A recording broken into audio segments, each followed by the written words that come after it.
बिस्मिल्लाहिर्रहमानिर्रहीम। Welcome back to Anish lectures. आज की वीडियो में हम लोग डिस्कस करेंगे एक्सरसाइज 2.5 के रिमेनिंग क्वेश्चंस को। क्वेश्चन नंबर 5 जो है वो कुछ इस तरह से है। सबसे पहले हम लोग लेट कर लेंगे यू रूट ऑफ एक्स की वैल्यू इज इक्वल्स टू 0। इसको पुट करेंगे इक्वेशन नंबर 1 के अंदर, तो हमारे पास यू और ऑफ एक्स का आंसर जो है वो साइन एक्स आ जाएगा इन टर्म्स ऑफ टी। इसको हम पुट कर देंगे दोबारा इक्वेशन नंबर 1 के अंदर। यहाँ पे हमारा साइन एक्स जो है वो इंटीग्रेशन के साइन से बाहर चला जाएगा। अब कोस टी साइन टी बनेगा। अब ये जो चीज़ है ये इक्वल होती है 1/2 साइन 2t के, तो हम यहाँ पे इसको इससे रिप्लेस कर देंगे। अब 1/2 साइन 2t में से 1/2 जो है वो कॉन्स्टेंट है बाहर चला जाएगा। साइन 2t की जो इंटीग्रेशन है वो माइनस कोस 2t/2 होती है। लिमिट्स अप्लाई करेंगे, upper limit minus lower limit, आपके पास आंसर जो है वो 1 के इक्वल आएगा। यहाँ से u2 ऑफ एक्स का आंसर आपके पास साइन एक्स प्लस साइन एक्स/2 आ चुका है। इसको दोबारा इन टर्म्स ऑफ टी हम लोग इक्वेशन नंबर 1 में पुट करेंगे। आपके पास u3 ऑफ एक्स का आंसर आ जाएगा। यहाँ से हमारे पास 3/2 साइन एक्स जो है वो कॉन्स्टेंट होगा बाहर चला जाएगा। Cos t sign T again वही वाली इंटीग्रेशन बनेगी। इसको हम रिप्लेस कर देंगे 1/2 साइन 2t से। इसकी इंटीग्रेशन करेंगे जो अभी हमने पीछे किया, तो आंसर 1 आएगा। मैंने यहाँ पे डायरेक्ट पुट कर दिया है। अब यहाँ पे हमारे पास u3 ऑफ एक्स का आंसर जो है sine x plus 3/4 sine x आया है। ठीक है, अब हम क्या करेंगे, हम देखेंगे कि हमारा सीक्वेंस किस तरह से बन रहा है। जब हमने देखा तो हमें पता लगा कि साइन एक्स जो है वो तमाम टर्म्स में कॉमन आ रहा है। अगर हम साइन एक्स को कॉमन लेते हैं तो 1 + 1/2 + 1/4 plus up to so on infinity जो है ये एक सीक्वेंस बनता है। इसको हम लोग ज्योमेट्रिक सीक्वेंस बोलेंगे। हम लोग यहाँ पे लिमिट अप्लाई करेंगे एन अप्रोचेस टू इन्फिनिटी। अब जो लिमिट है वो आपके पास फाइनाइट ज्योमेट्रिक सम को कन्वर्ट कर देती है इन्फिनाइट सम के अंदर। ठीक है, तो अब यहाँ पे हम लोग सम का फार्मूला अप्लाई करेंगे। सम के अंदर हम लोग जो फार्मूला होता है वो होता है a1/1 - r। तो r यहाँ पे 1/2 है। इसको सोल्व करेंगे 2 आ जाएगा। 2 को साइन एक्स से मल्टीप्लाई करेंगे, आपके पास आंसर 2 साइन एक्स आ जाएगा। क्वेश्चन नंबर 6 डिस्कस कर लेते हैं। सबसे पहले हम लोग यहाँ पे इसको इक्वेशन नंबर 1 का नाम दे देंगे। यू रूट ऑफ एक्स की वैल्यू 0 लेट कर लेंगे। इसको पुट करेंगे इक्वेशन नंबर 1 के अंदर। आपके पास आंसर सिर्फ और सिर्फ -1/2 + सेकंड स्क्वायर एक्स बचेगा। ठीक है, इसको हम लोग इन टर्म्स ऑफ टी जो है अगेन अपनी इक्वेशन नंबर 1 में पुट करेंगे। आपके पास जो इंटीग्रेशन है वो कुछ इस तरह से बनेगी। अब दोनों टर्म्स की इंटीग्रेशन आप लोग सेपरेट कर देंगे। सेकंड स्क्वायर टी की जो इंटीग्रेशन है वो 10t होती है। 1/2 बाहर चला जाएगा, dt की इंटीग्रेशन t होती है। यहाँ पे लिमिट्स अप्लाई करेंगे, इसको सोल्व करेंगे, आपके पास आंसर जो है वो u2 ऑफ एक्स का सेकंड स्क्वायर एक्स माइनस π/16 आ जाएगा। इसको इन टर्म्स ऑफ टी हम लोग दोबारा इक्वेशन नंबर 1 में पुट करेंगे। आपके पास इंटीग्रेशन कुछ इस तरह से आ जाएगी, दोनों टर्म्स की इंटीग्रेशन सेपरेट हो जाएगी। सोल्व करेंगे, लिमिट्स अप्लाई करेंगे, आपके पास u3 ऑफ एक्स का answer second square x minus π/128 आ जाएगा। अब यहाँ से हम लोग देखेंगे कि जो तमाम टर्म्स हैं उनके अंदर जब आप लोग U N of X find करेंगे तो वहाँ पे कोई ना कोई कांस्टेंट टर्म होगी। जब लिमिट अप्लाई करेंगे तो वो जो कांस्टेंट टर्म है जो एन अप्रोचेस टू इन्फिनिटी है वो उन कांस्टेंट टर्म्स को टेंड टू 0 कर देगी। इस बात को ज़रा ध्यान से समझते हैं। जब भी हमारे पास ज्योमेट्रिक सीरीज बनती है तो ये हम पे डिपेंड करता है हम उसे कैसे सोल्व करते हैं। या तो हम सम का फार्मूला अप्लाई कर दें, या फिर हम देखें कि अगर हमारे पास 1/समथिंग वेरी लार्ज वैल्यू आ रही है, मतलब डिनोमिनेटर जो है वो बहुत बड़ी वैल्यू है, तो अल्टीमेटली वो फ्रैक्शन आपकी स्मॉलर एंड स्मॉलर होती जाएगी। ठीक है, जब उस पर लिमिट अप्लाई होगी तो वो ऑटोमेटिकली टेंड्स टू 0, यानी कि उसकी वैल्यू बहुत ही स्मॉल होगी, अप्रोचेस टू 0 होगी अप्रॉक्सीमेटली।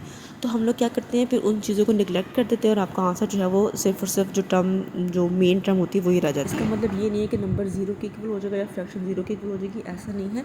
वो स्मॉलर एंड स्मॉलर होगी इस तरह से कि वो अप्रोच करेगी 0 को। तो then we write that constant terms tends to 0, मतलब उन सब की वैल्यू जो है वो 0 के इक्वल आ जाएगी। आपके पास यू ऑफ एक्स का आंसर सिर्फ सेकंड स्क्वायर एक्स बचेगा। क्वेश्चन नंबर 7 को डिस्कस कर लेते हैं। अगेन क्वेश्चन नंबर 1 का नाम देंगे। यू रूट ऑफ एक्स की वैल्यू 0 के इक्वल आ जाएगी। इसको पुट करने से आपके पास u1 ऑफ एक्स का आंसर आ जाएगा। उसको इन टर्म्स ऑफ टी पुट करेंगे, इंटीग्रेशन जो है वो सेपरेट हो जाएगी। दोनों की इंटीग्रेशन सिंपल सी है, उसको सोल्व करेंगे। सेकंड टी 10t की इंटीग्रेशन सेकंड टी होती है, dt की जो है वो t होती है। लिमिट्स अप्लाई करेंगे, आपके पास u2 ऑफ एक्स का answer second x 10x minus π/48 आ जाएगा। इसको इन टर्म्स ऑफ टी आप अगेन इक्वेशन नंबर 1 में पुट करेंगे तो आपके पास इंटीग्रेशन दोबारा से आपने सोल्व करनी। इंटीग्रेशन यहाँ बहुत ही सिंपल है, कोई कॉम्प्लेक्स इंटीग्रेशन नहीं है। सोल्व करने के बाद लिमिट्स अप्लाई करेंगे, आपके पास u3 ऑफ एक्स का आंसर जो है वो सेकंड एक्स 10x माइनस π/576 आ जाएगा। अब आप क्या करेंगे, आप देखेंगे कि u1 ऑफ एक्स जो था वो सेकंड एक्स 10x माइनस 1/4 के इक्वल था। u2 of x second x 10x minus π/48 के इक्वल है। u3 ऑफ एक्स आपके पास सेकंड एक्स 10x माइनस π/576 के इक्वल है। जब आप इस पर लिमिट अप्लाई करेंगे n अप्रोच टू इन्फिनिटी तो तमाम जो आपके पास कांस्टेंट टर्म्स हैं वो टेंड्स टू 0 हो जाएंगे, मतलब उनकी वैल्यू ना होने के बराबर ही होगी। ठीक है, तो वो टर्म्स वहाँ पे खत्म हो जाएगी। आपके पास आंसर जो है वो सिर्फ सेकंड एक्स 10x बचा। क्वेश्चन नंबर 8 डिस्कस कर लेते हैं। ये भी हमारे पास बहुत ही सिंपल क्वेश्चन है। आप सबसे पहले इसको इक्वेशन नंबर 1 का नाम दे देना है। उसके बाद अपने यू नॉट ऑफ एक्स की वैल्यू को 0 के इक्वल लेट करना है। इसको पुट करेंगे इक्वेशन नंबर 1 में तो आपके पास यू वन ऑफ एक्स का आंसर आ जाएगा। अब यू वन ऑफ एक्स के आंसर को इन टर्म्स ऑफ टी अब दोबारा इक्वेशन नंबर 1 में पुट करेंगे तो आपके पास इंटीग्रेशन सेपरेट हो जाएगी। टी कोस है वो बोले टी जो है इसकी इंटीग्रेशन सोल्व होगी बाय पार्ट से। First function as it is second की integration minus double integration of second और फर्स्ट का डेरिवेटिव। आगे जो हमारे पास टर्म है उसमें से जो 1 माइनस ई की पावर -1 है ये कांस्टेंट टर्म है तो ये इंटीग्रल के साइन से बाहर आ जाएगी। टी स्क्वायर की इंटीग्रेशन जो है पावर से सोल्व होगी, पावर में ऐड उसे डिवाइड करेंगे, लिमिट्स अप्लाई करेंगे, सोल्व करेंगे तो हमारे पास u2 ऑफ x का आंसर भी आ जाएगा। सिमिलरली हम लोग u3 ऑफ x का आंसर भी यहाँ से हमारे पास कोस hyperbolic x plus 1 minus e की पावर -1 जो है ये चीज़ कॉमन है। बाकी तमाम टर्म्स यानी कि 1 -1/3 1/9 -1/27 जो है ये एक ज्योमेट्रिक सीरीज बन रही है, ठीक है, जिसकी रेशियो जो है वो -1/3 है। यहाँ पे सबका फार्मूला अप्लाई करेंगे, आपका आंसर 3/4 आएगा। इसको बाहर वाली टर्म से मल्टीप्लाई कर देंगे तो आपके पास final answer cos hyperbolic x plus 3/4 into 1 minus e की पावर -1 x आ जाएगा। क्वेश्चन नंबर 9 डिस्कस कर लेते हैं। इक्वेशन नंबर 1 का नाम दे देंगे, उसके बाद लेट कर लेंगे यू नॉट ऑफ एक्स की वैल्यू इक्वल्स टू 0। इसको पुट करने से हमें यू वन ऑफ एक्स का आंसर मिल जाएगा। इसको in terms of T again equation number 1 में पुट करेंगे। दोनों इंटीग्रेशन जो है वो सेपरेट हो जाएगी। ई की पावर टी जो है इसकी इंटीग्रेशन वापस वही होती है। उसके बाद साइन हाइपरबोलिक 1 ये एक कांस्टेंट टर्म है तो ये इंटीग्रल के साइन से बाहर आ जाएगी। इंटीग्रेशन सोल्व करेंगे, लिमिट्स अप्लाई करेंगे, बहुत ही सिंपल इंटीग्रेशन है तो आपके पास आंसर जो है वो यू टू ऑफ एक्स का ई की पावर एक्स आ जाएगा। इसको in terms of T again आप लोग इक्वेशन नंबर 1 में पुट करेंगे। ई की पावर टी जो है इसकी इंटीग्रेशन दोबारा ई की पावर टी ही होती है तो ये एज इट इज़ रहेगा।